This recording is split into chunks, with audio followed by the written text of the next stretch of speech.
Mirdita, farsa elektorale 11 maj 2025 u bazua në një industri mafioze të vërtet të manipulimit, falsifikimit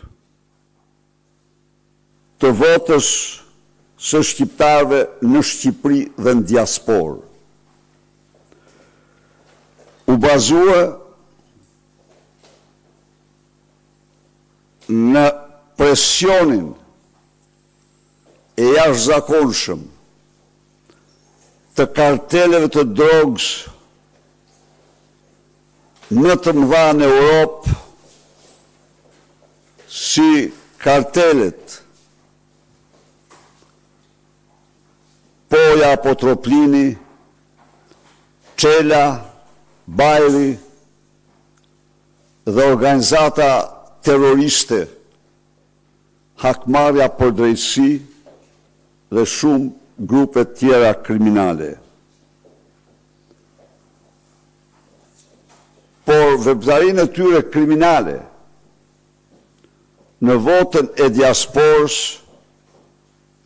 e ushtruan zyrtarë të qeverisë dhe ata arritën, duke shkelur kontratën, duke shkelur rregulloren, të shtetërojnë, të marrin në duart të tyre të zeza një proces themelor kushtetues që zhvillohej për herë të parë në historinë e vendit. Unë ju deklarova dje se kemi të dhëna të pafundme dhe ato do i paraqesim para jush dhe shqiptarëve në mënyrë që edhe shqiptari i fundit të ketë të qartë se çfarë farse e shëmtur u zhvillua me 11 maj. Problemi është se me 11 maj, siç thekson edhe raporti OSBE-ODIHR-it, mediat kryesore të vendit ishin trembitura në anën e farsës, në anën e qeverisë. Ndaj dhe ka një përpjekje që të mbulohet farsa me të gjitha mënyrat. Kjo përpjekje duke përdor segmente të krimit, duke përdor të gjitha format dhe nuk ipet e vërteta e farsës. Pra, sot këtu kemi sjellur se si një disa foto dhe video që faktojnë se patronazhisti është personi që merr në dorë votën e diasporës, i cili drejtohet direkt nga famziu Taulant Begojaris. Ja ku e kemi.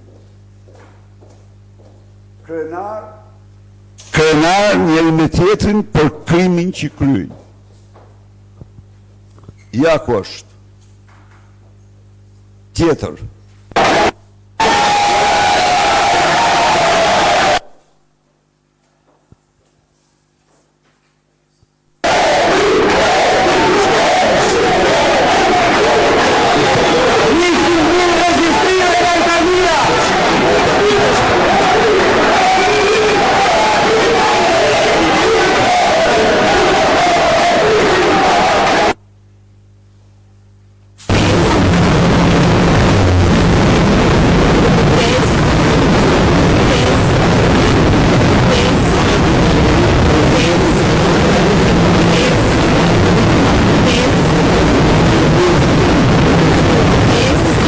gjitha votat janë tek pesa, vazhdo.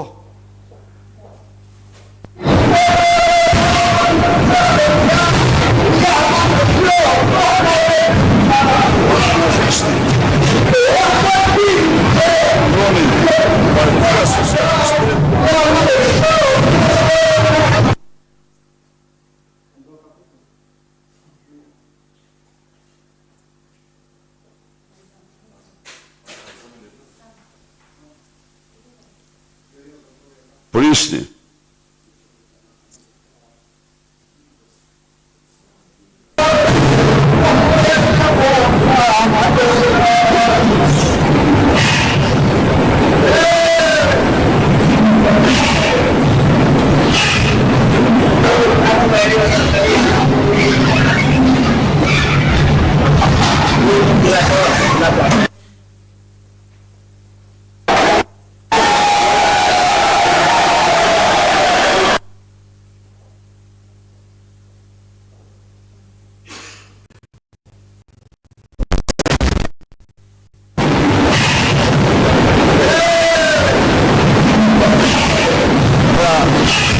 Ka të tjera apo ka qenë? Ka prap? E fundit është kjo.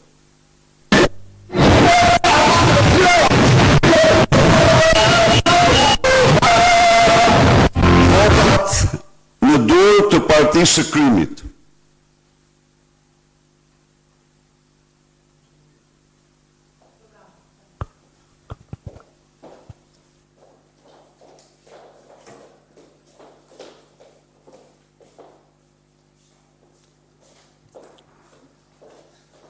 Ky është vetëm një episod ose një dëshmi, një fakt. Ekzistojnë të tjera në të cilat votat e diasporës u shtetëzuan dhe u manipuluan në shkallën që deshi Partia e Krimit. Edhe njëherë,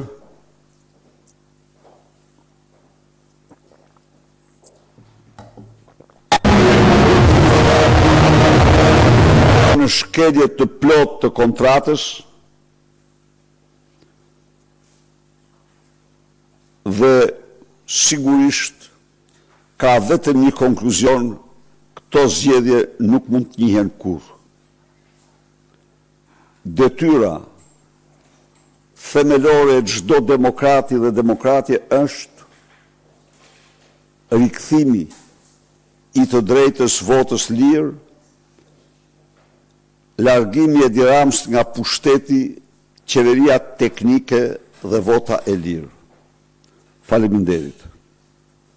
Zoti Berisha, Anesi Barameme a dy CNN. Çfarë pike kontratës është shkelur me këto video që na keni publikuar ditën e sotme? Dhe pyetja e dytë, në fushat shumë eksponent Partisë Demokratike kanë publikuar video ku shqiptarët në diasporë votonin për Partinë Demokratike dhe ato i reklamonin në mediat sociale. Ka qenë gabim atëhere apo është gabim edhe kjo e sotme që ai ka deklaruar edhe përkatësinë e tij politike? Janë dy gjëra të ndryshme. Së pari, ju shikoni njeriu në Tauland Balls, jo me një votues, por me punojës të DHL-it. Pra, janë njeriu që ju e pat personin, edhe në takim me Tauland Ballën, dhe në foto ja e keni aty, ja ku është. Ja ku është. Dhe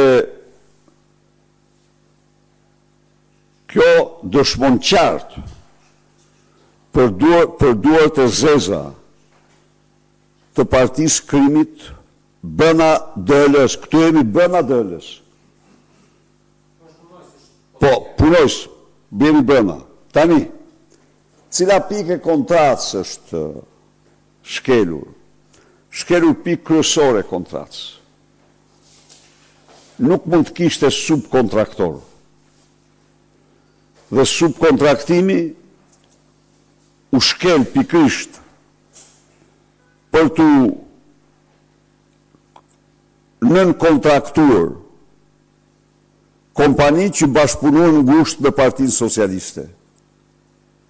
Përfshi, besoj se s'mund të ketë dyshim, posta shqiptare shtirë durët e zeza në këtë proces. Pra, shkeljet janë flagrante. Ka shumë shkeljet tjera. Se ky që e shifri ju me këto, shifri i ka, pa më do për. Ky futët një zyrë tjetër dhe i mbush vetë. S'ka ky, s'ka si, shifre, ky është, pra, urdo, po, kështu që kjo të regon që si shte proces, kjo ishte një gjë që u kryen zyrat e partisë, nga njerëz të partisë, të paguar janë, një pjesë janë të paguar, por kanë marrë pjesë dhe zyrtarë të ambasadave. Kanë marrë ish zyrtarë të ambasadave, zyrtarë të ambasadave. Asnjë nga këto të mos ishte, mjafton implikimi postë shqiptare dhe ikën ai proces. Kur ne nuk do ftonim të votonin me një post që kalon nga posta shqiptare. Ajo dihet se kush është posta shqiptare. Besoj se këto janë prova urdhoni.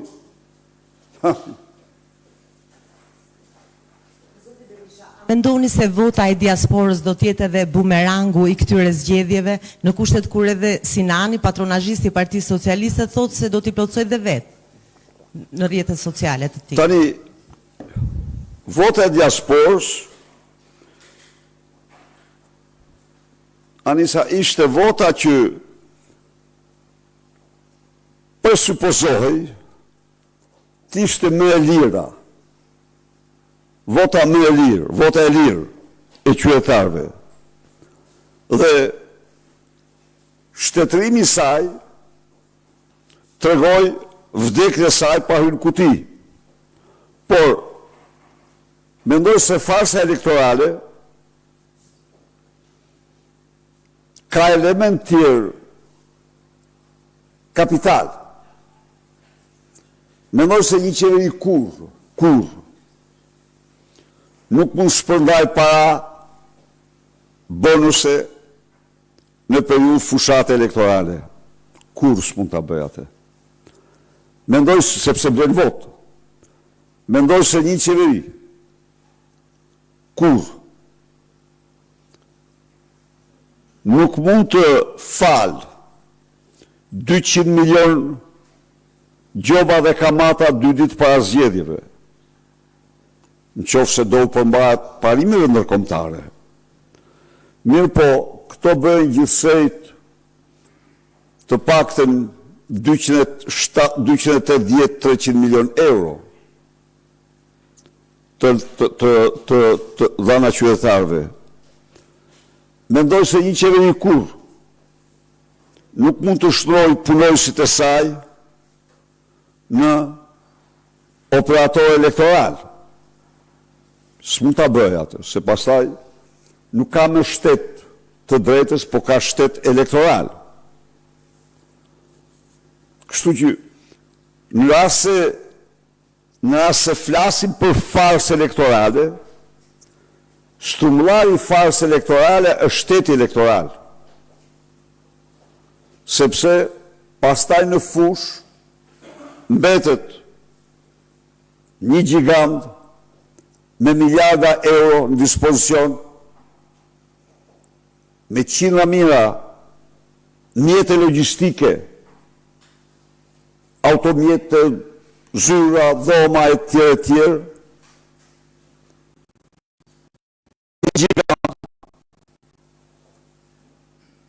me të gjithë fuqinë ekzekutive të ligjit dhe të shtetit, por 10.000 leje, punësime, legalizime, e tjerë. Pra, farsa ka si strumullar, ka si generator shtetin elektoral, Sepse shtetet që organizojnë farsa, jo të gjitha përdorin kartelet e drogës. Kurse në Shqipëri, përveç shtetit elektoral, është narkoshteti. Është narkoshteti. Kartelet më të fuqishme të drogës në Europë. Nuk mund të ketë një kartel në Europë sot më të fuqishëm se karteli Troplin. Sepse është i vetmi kartel që ka port të lirë për kokainën. Dhe ja uro pas operacionit, çfarë i bërë? Çfarë pësuan pas operacionit? Asgjë. Një turp i madh. Të gjithë Troplinët janë të lirë. Gjoja në ndjekje. Pa shka se shkojnë e shtrojnë ndru, pa 4-5 ditë në ndjekje gjushin. Ku janë? Vazhdojnë të menaxhojnë portin. Vazhdojnë të kontrollojnë portin. Vazhdojnë të presin narkesat t'i kalojnë. A ju kujtohet ju? Konteneri që nuk kaloj skanerin.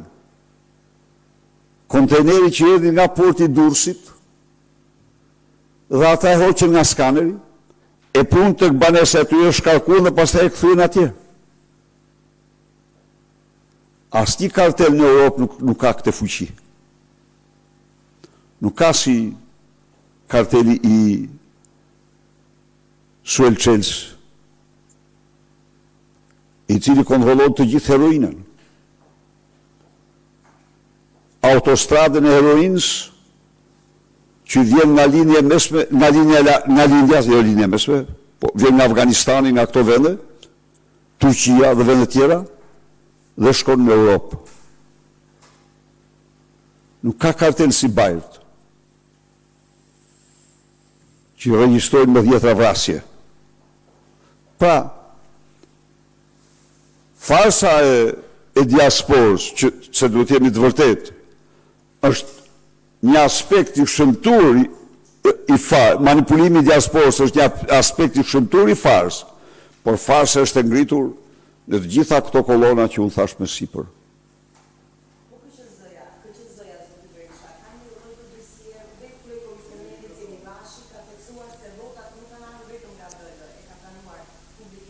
Po, pikrisht, KQZ-ja zbaton porositë e Edi Rams, ka pranuar. A e di, KQZ-ja ka kontratën, dhe KQZ-ja e din që kushti ynë ka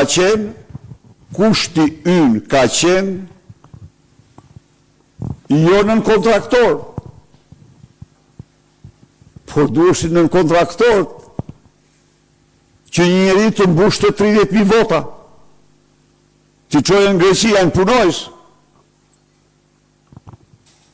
Po, përmaj del, fix, kaq vota do jipen PD-s, tjera do i marrë PS-ja. S'ka asgjë këtë. Janë 100.000 vota që s'kan firmën e Marsit. Mungojnë 20.000 vota, janë përdorë këtu brenda. Për të mbush kuti dhe për ndryshuar rezultate. Zoti Berisha, për te këti rastit cili kemi parë edhe për pasë ju të menciononi, a keni indicje apo informacione Partia Demokratike se që nga momenti kur u miratua vota e diasporës dhe ndoshta edhe më vonë kur u vendos për këtë kompani që do të bënte dërgimin e fletëve dhe kthimin e votave në Shqipëri të ketë pasur punësime apo njerëz ndoshta të diktuar nga Partia Socialiste, pra për te këtij rasti të zotit Sinan Rustemi, a keni informacione që edhe punonjës tjerë të kësaj kompanie të kenë bërë veprime të tilla, apo është vetëm ky rast? Kemi raste kur nën kontraktorët kanë qenë në lidhje me eksponent Partisë Socialiste. Kemi raste. Kemi dhe do i paraqesim. Zoti Berisha, Isam Zyra nga Ora News. po shikoja dhe po krahasoja raportet e OSBE-u Dirit, raportin paraprak të Shqipërisë me raportin paraprak të Serbisë në zgjedhjet e vitit të dhjetorit të vitit 2023. Për hir të së vërtetas, kritikat e raportit ishin pothuajse identike, pra si në Shqipëri, ashtu edhe në Serbi, përveç 2-3 komponenteve ku Shqipëria ishte më keq përfshirë mbylljen e TikTokut.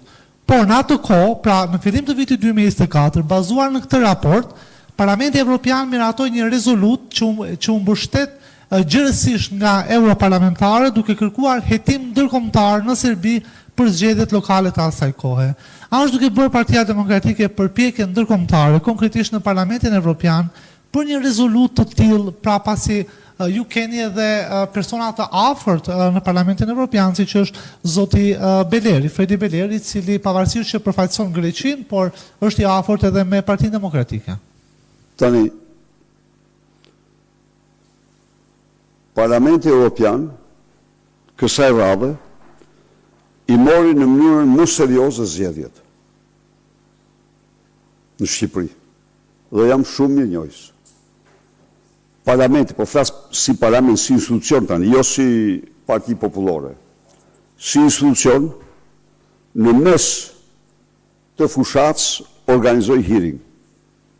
Thiri hearing, që është procedurë e jashtëzakonshme.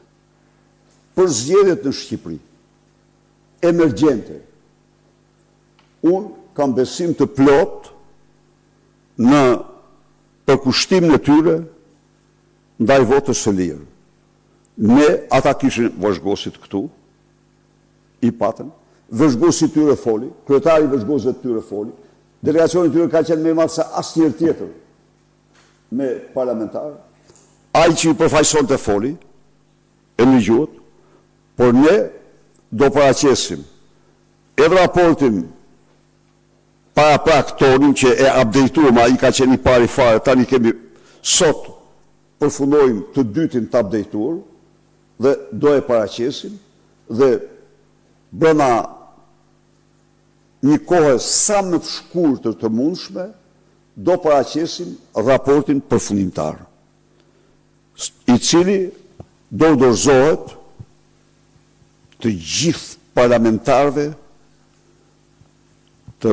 të Parlamentit Evropian, të gjithë parlamentarëve të vendeve anëtare, të gjithë ministrive të jashtme, do të thonë ne do bëjmë një përpjekje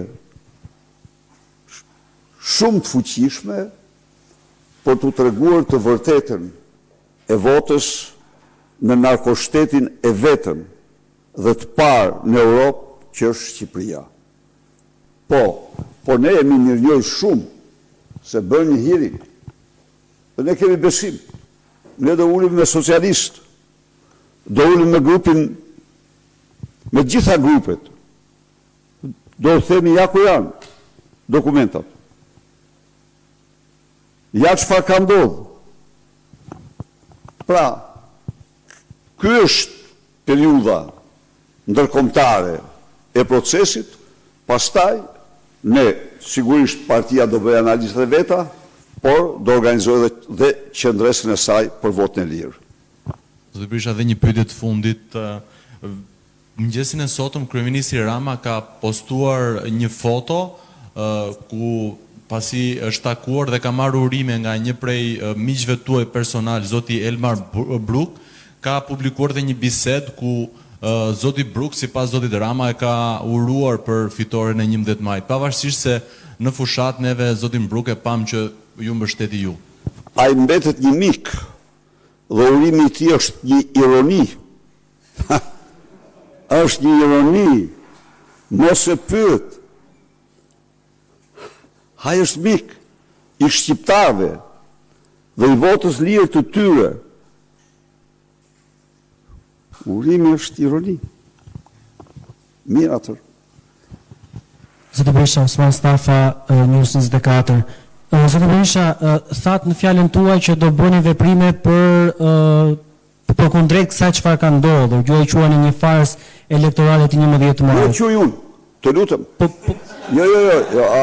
Jo. Këtu tani dallojmë, sepse Në qoftë se nuk arrim të themi të zezë se zezë, atër njeri nga ne ka problem me sytë. Për në të dy i kemi në rregull sytë. Atëherë për përsëris dhe njerë. Zoti Berisha, ju thoni që do bëni reagimin tuaj në atë që e konsideroni si farsa e 11 maj. Që ju e konsideroni. Zoti Berisha, ju këtë gjë keni thënë dhe në 2023-shin. Ju këtë gjë keni thënë në 2023-shin në zgjedhjet lokale. Madje keni qenë edhe më jashpër, duke deklaruar se do merrni masa. Çfarë do bëjë ndryshe Partia Demokratike këtë herë? Urdhë? Çfarë do bëjë ndryshe Partia Demokratike këtë herë? Partia Demokratike këtë herë qëndron politik me një qëllim të vetëm rikthim në votës lirë shqiptarëve. Rikthimi i votës lirë shqiptarëve realizohet vetëm me largimin e Edi Ramës.